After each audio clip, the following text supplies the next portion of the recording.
Modern Americans are described as eating breakfast in their cars, lunch at their desks, and chicken from a bucket. Within the last few decades, Americans are eating out more and more, and cooking fewer meals at home. And food prepared at home tends to be healthier. Less saturated fat, cholesterol, and sodium, more fiber. And so the benefits to preparing healthful food at home may include chronic disease prevention. But even during the recession, folks were found resistant to dietary change and kept going out to eat, or bringing it home. Almost half of all fast food eaten by children is eaten at home, so just because they're technically eating at home doesn't mean they're eating healthy.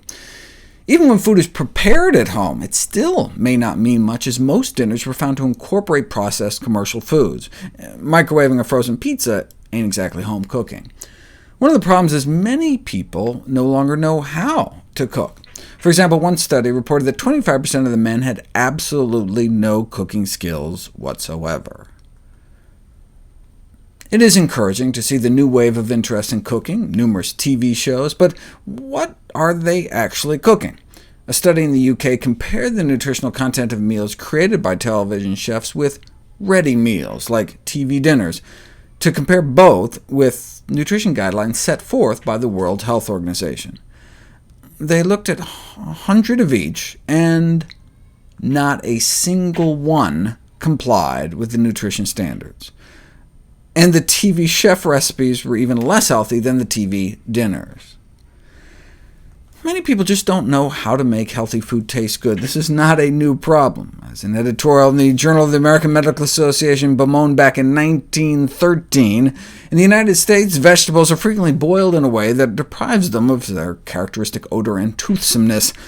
Villainous and idiotic are the only adjectives that can describe our methods of cooking vegetables in the United States.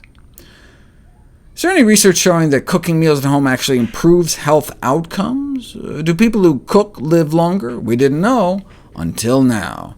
Researchers in Taiwan found that those who cook their own food are healthier and do indeed appear to live longer.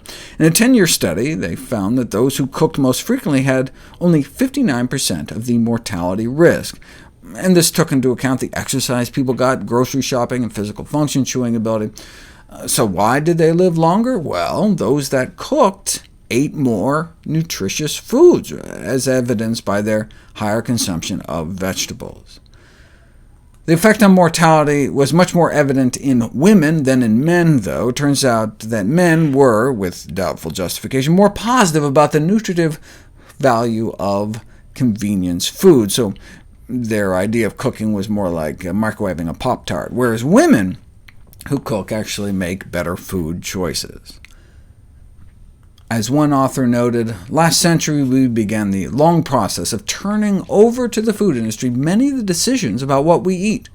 Today, our staggering rates of obesity and diabetes are testimony to the faith we put in corporations to feed us well. But the food industry is a business, not a parent. It doesn't care what we eat as long as we're willing to pay for it.